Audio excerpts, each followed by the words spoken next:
Hi everybody, welcome to the webinar for Module 5 Week 1.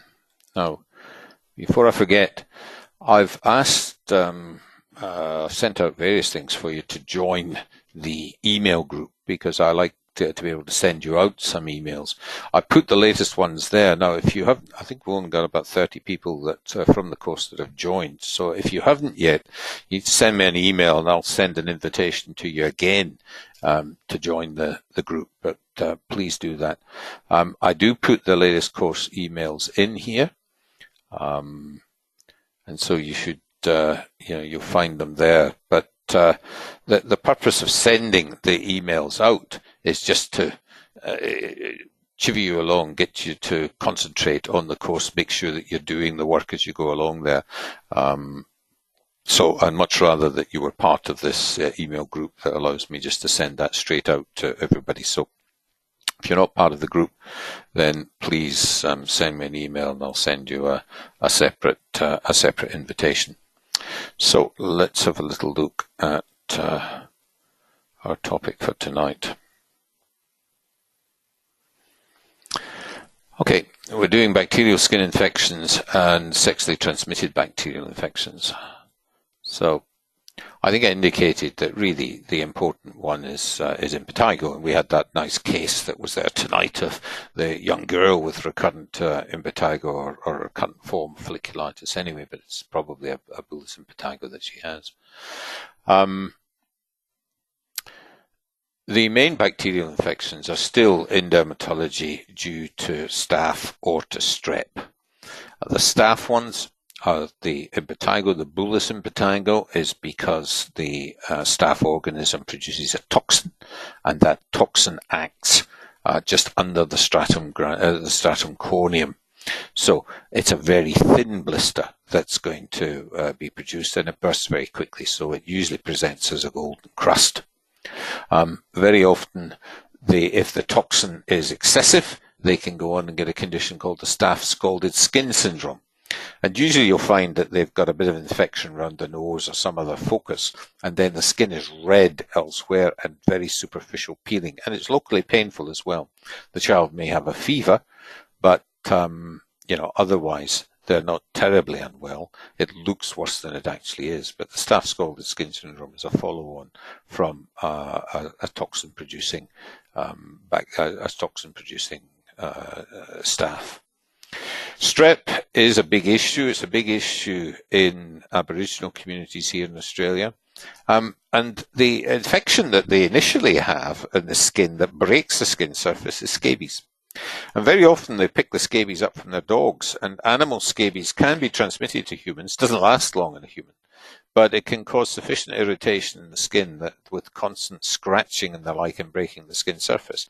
If there is a strep organism or a staph organism around, it really encourages the spread of that. And you can get a type of strep impetigo as well. And it's that particular type that's more likely to give rise to heart disease or to kidney disease. But paradoxically, it's the dogs with their scabies and scabies in the community that you really need to clear up, and they wouldn't have the same issues with the staph and strep infection. I alluded with staph earlier on that it's terribly important you find the antibiotic sensitivities. So you should always do that. Always do a bacterial swab. And if you've any doubt that it might be a bacterial infection, throw in a viral swab as well, just in case you've got a herpetic infection there. Because sometimes you can actually get a primary herpes infection and the bacterial infection superimposed on it. So in difficult cases, do both swabs. This is a fairly typical picture of a staph impetigo, and this particular one here was I think a kid who was on Roaccutane, and his skin was dry. He had a bit background of eczema, and this was his bullous staph. You can see how there aren't really any big blisters there, but you can see the edges of it here, where in fact you get a rough idea at the edge. You can sometimes see just a little bit of blister there, but the superficial covering, the very thin stratum corneum, just bursts very quickly, and so they get this crust very quickly as well. There was a good section here at the Royal Children's Hospital that you might care to look at, guidelines on cellulitis and other infections. Well worth having a little look at too. But concentrate on staph, concentrate on the conditions that it causes. Ecthyma, that's usually a strep infection, and that's one that does cause an eschar. You get full thickness necrosis. Now here the eschar has gone, but you get a full thickness ulcer. Staph won't usually do that. If something's come on quickly like that, it's more likely to be a strep infection. And here you've got a little bit of surrounding cellulitis, and you've got this dead area of skin, this full thickness epidermal necrosis. And that's usually a strep infection. Pseudomonas will also give you an ecthyma.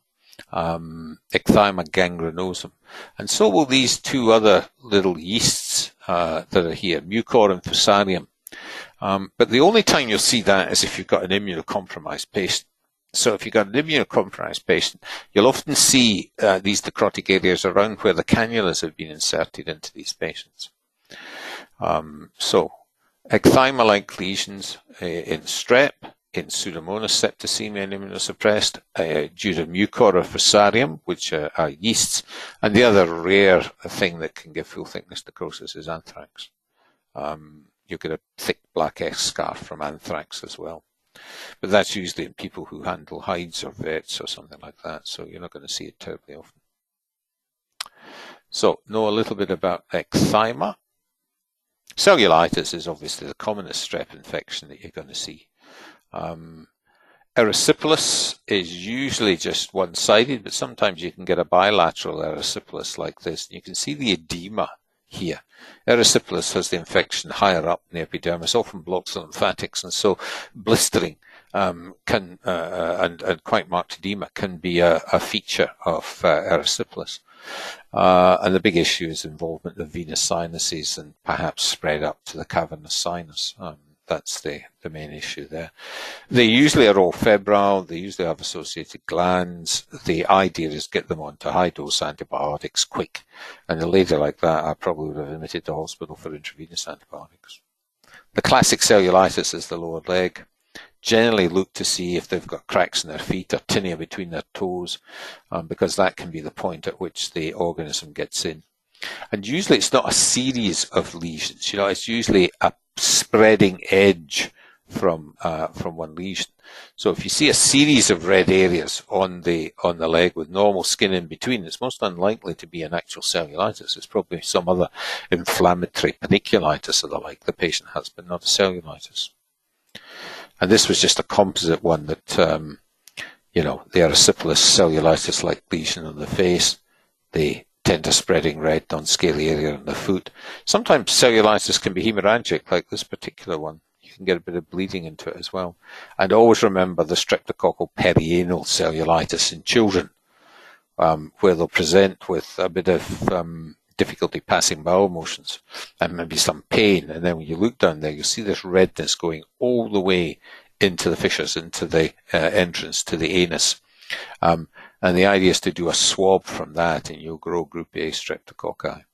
And the best treatment is Bactroban ointment, and I usually throw in a bit of Fluclox as well. But Bactroban twice daily and some Fluclox syrup for 5 to 10 days will see that completely clear. But just recognize it for what it is. It's not psoriasis. It's not candida. It's a streptococcal perianal cellulitis. So a swab, Bactroban, some Fluclox syrup for that.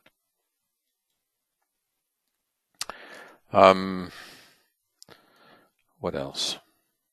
Yeah, these are the rarer ones rarer bacterial infections in the skin. And there's one called necrotizing fasciitis. Now, this is probably due to group A streptococci, but other organisms can do it. The problem is the infection goes very deep and it extends a lot further than you think it is. The skin itself may show quite marked ischemic changes. You can be looking at a necrotic area of skin. It looks black. It looks, like a bit of gangrene. But The thing is that it's often anesthetic. They don't feel any pinprick in that area and slightly round about it. And that's because the infection damages the nerves here. And the infection always extends a lot further than you think.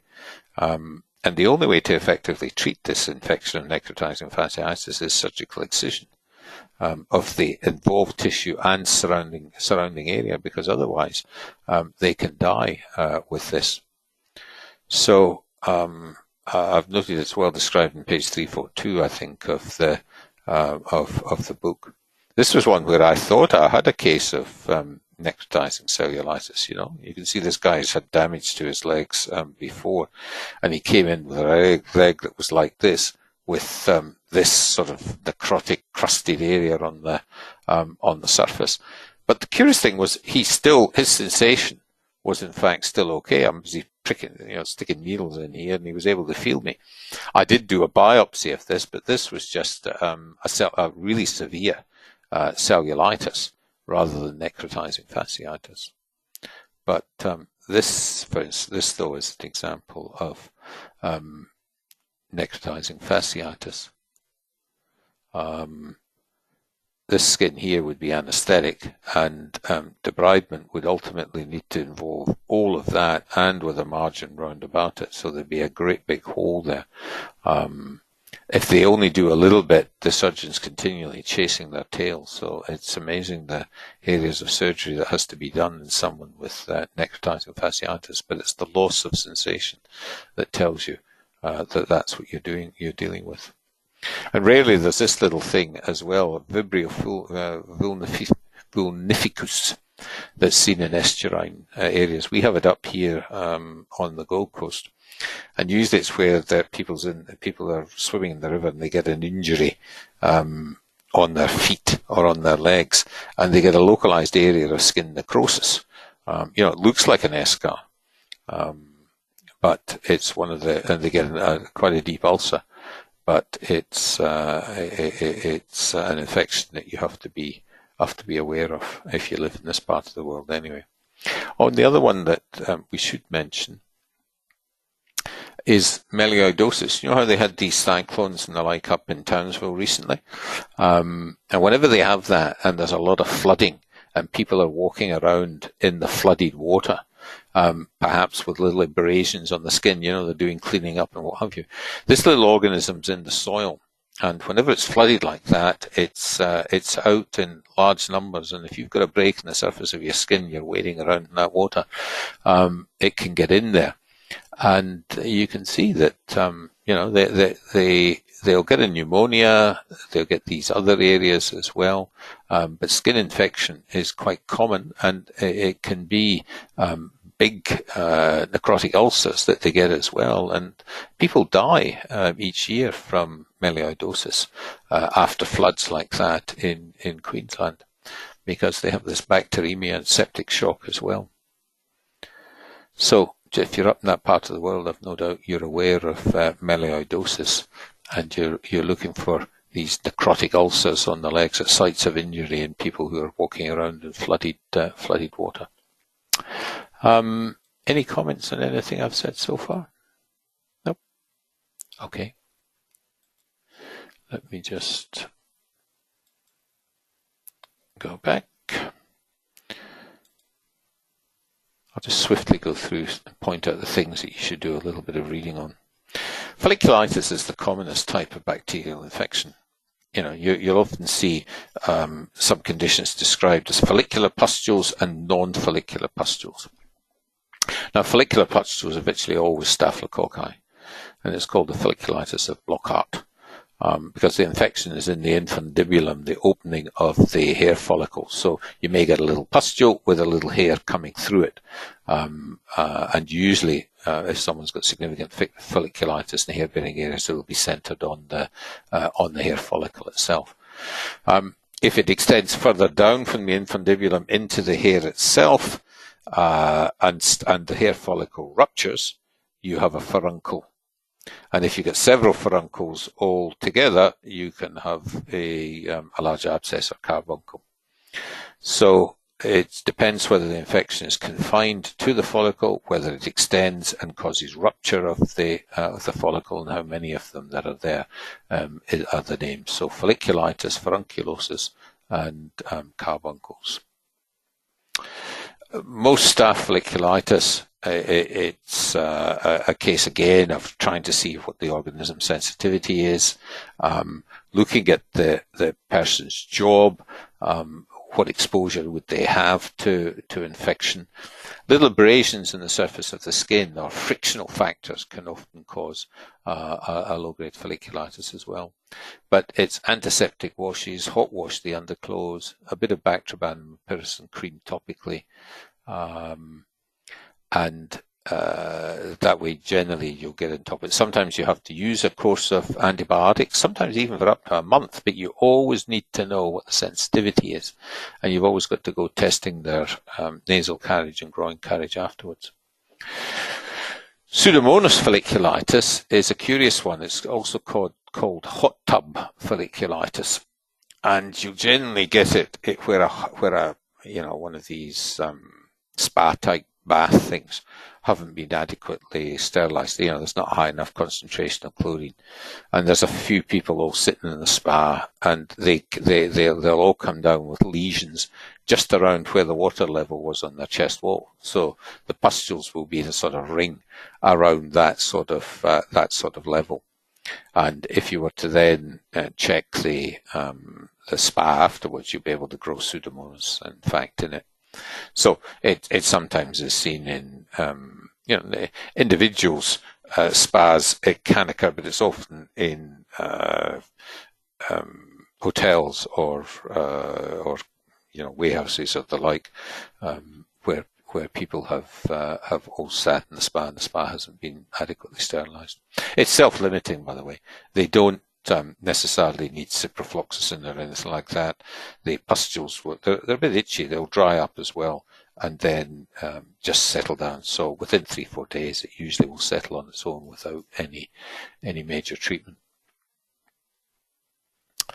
Remember, folliculitis barbae is a foreign body reaction where the hair's growing, is being cut too short and is growing into the side wall of the skin and giving rise to a foreign body reaction with little pustules. They're usually sterile pustules. The idea is to let the hair grow out properly, use an electric razor, and it will settle quite nicely. What else? Crikey. Bear with me.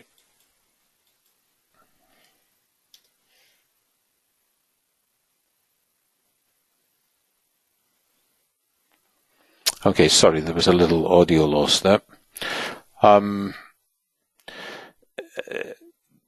Read up on DermNet on boils and the like. It's a good section that they have there. Erysipeloid is not a common condition. It's one that you'll see in people who handle unprocessed meats or in fishermen as well. And the lesion's usually on the back of the hand. I've only seen one case of that, so it's not a common condition, but it's something to be aware of. And this is another one you should be aware of: blistering dactylitis. This is usually in a child, and it's usually a very definite blister localized to the pulpal surface of a finger, usually the distal portion of the phalanx, and it's a tense blister there because you've got a thick stratum corneum there, so it doesn't break easily. It's usually a strep infection, and they'll respond to some penicillin. It's usually the easiest thing, but it's a very characteristic lesion. You think they've burned their finger. You think that with that blister coming up like that they've put it on a hot surface and they've burned it. But blistering distal dactylitis is the name that's given to that. Forget this bit. This is just some interesting stuff on why some staph infections are a real problem in some parts of the world. By the way, that was the only picture I think I had of this, but it wasn't. It was rather blurred, unfortunately. I got a better picture of the background than I did of the actual blister, but you get a feel for where the blister actually is and what it looks like.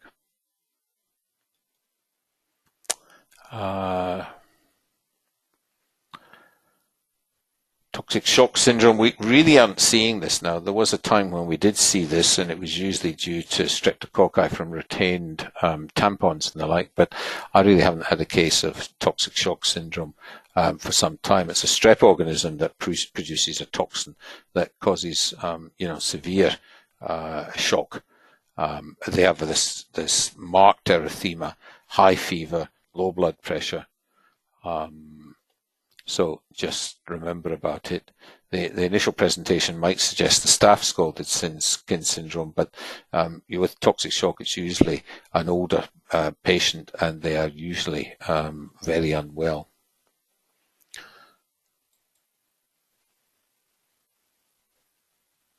And Pseudomonas infections, we dealt with that earlier with ecthyma. Pseudomonas septicemia you're only going to see in immunosuppressed patients, but it can give it can give sort of hemorrhagic blisters like this. I remember the case where we talked of Pseudomonas as a secondary infection in someone who has quite a marked fungal infection and an allergic reaction there, and they'll get that fish-like odor, and you've really got to just treat it with the acetic acid swabs or soaks and a topical steroid actually to reduce the inflammation and the like there. So you remember that one if it flares and you see it presenting like that with that fishy smell. Now, I think that was all I wanted in that particular module. I just want to swiftly have a look at the other module, or part B of that module. Because here, when we're talking about sexually transmitted bacterial infections, we're really only interested in perhaps syphilis and gonorrhea. They're the two major ones, with chancroid having to be considered in Aboriginal communities. Syphilis is a painless ulcer, and they may or may not have a chancre, and the chancre can be in different areas. It may not necessarily be in the genital area. It could be in the face, could be in the lips. So beware of it coming in unusual areas. Gonorrhea, usually I won't see it as a dermatologist. It will generally go to a sexual transmission place. The only time I'll see it is if it's been missed, or I've got a female who may have gonococcal septicemia, because what they present with are a series of isolated small pustules in the skin associated with arthritis, and sometimes abdominal pain, sometimes aspects of infertility and the like as well. But if you've got someone female with joint arthritis and a few scattered pustules, then a disseminated gonococcemia is certainly a diagnosis that you have to in fact consider. But it's not that common.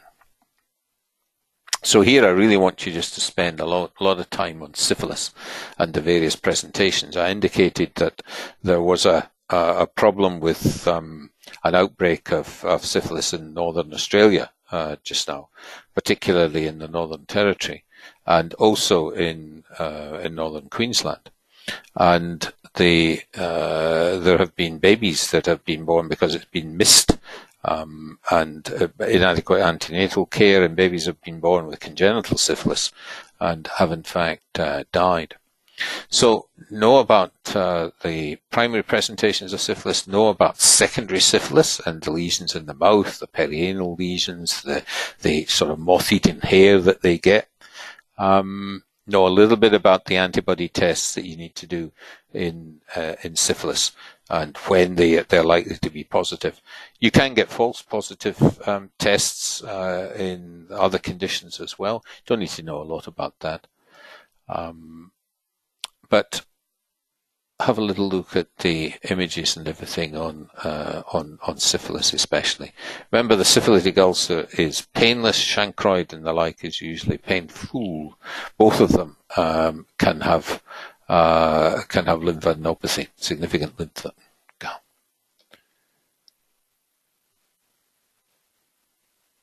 Okay.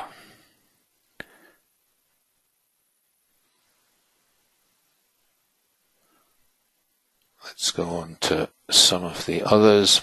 We once had a candidate who did the exam from Bangladesh, and his practice was not only dermatology, it was venereology as well.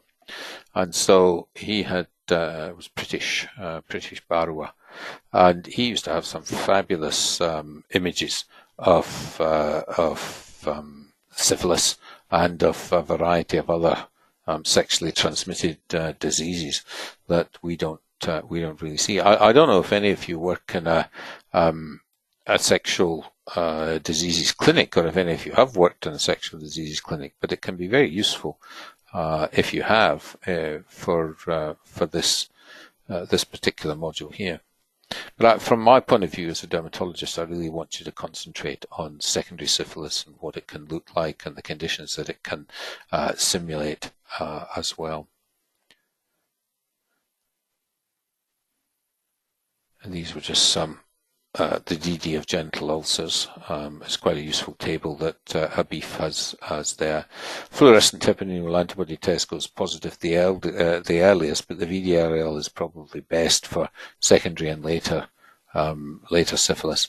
So have a little look at page 404 in Habif's book as well, just to get a feel for tests that are done. And this was the disseminated gonococcal thing I was talking to you about there. This is just gonorrhea. The other point, by the way, if someone's got one sexually transmitted disease, be it herpes genitalis, be it a bit of gonorrhea, chlamydia, whatever, then test them for everything. Do the full screen for sexually transmitted diseases, and test for HIV as well. Okay, don't just leave it at one. Test for any of the others.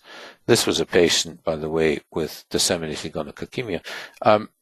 She had arthritis and just solitary pustules, painful little pustules like this.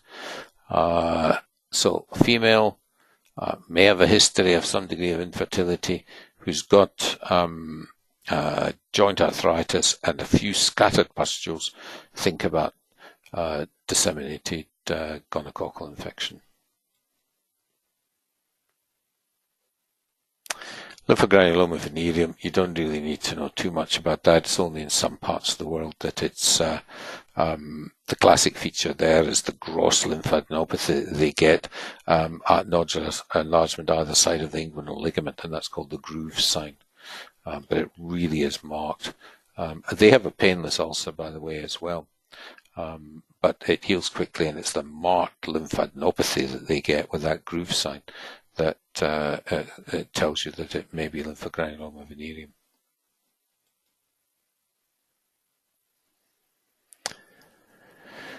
Granuloma inguinale, worth having a little look at this.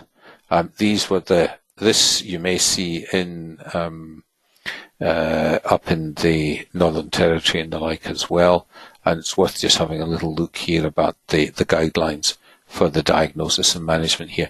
I put in this reference here, the Australian guidelines for the diagnosis and management of STDs. Now, again, that's really for reference. It's just if you come across a particular case and you want some advice on how to treat, what to look at, then that's a good source. And granuloma inguinale, the classic feature of that is a big, beefy ulcer. They're quite hemorrhagic as well. And they can be painless too, but they're a big, beefy red ulcer like this. So that helps to make that diagnosis. It's different from the ulcer that you're going to get in secondary syphilis. So these were just the main things to concentrate on here. And if you are working in the Northern Territory, you really do need to know about syphilis and perhaps granuloma inguinale. And just get a look at some of the other pictures there of secondary syphilis and how it can present. I mean, there was this case in Global Skin Atlas that Ted Ted's from the States. He's the US author of of quite a few cases in here, and he has a particular interest in bacterial and viral genital infections. He's got some lovely images that he puts in as well. So, it might be difficult to make a diagnosis of secondary syphilis here, but you can see the RGADs around the sides of the mouth. There may well be snail track ulcers in the mouth itself, and you look around the perianal area as well, and always have gloves on when you're examining any patient where where the secondary syphilis is likely to be a diagnosis. This patient was HIV positive as well.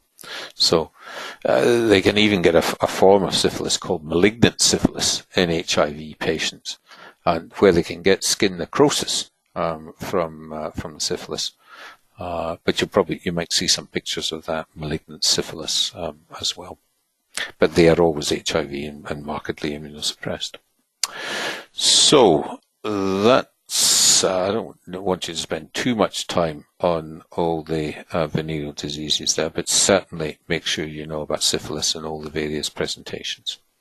Any quick comments? Okay, let me just check up and down in case there are any.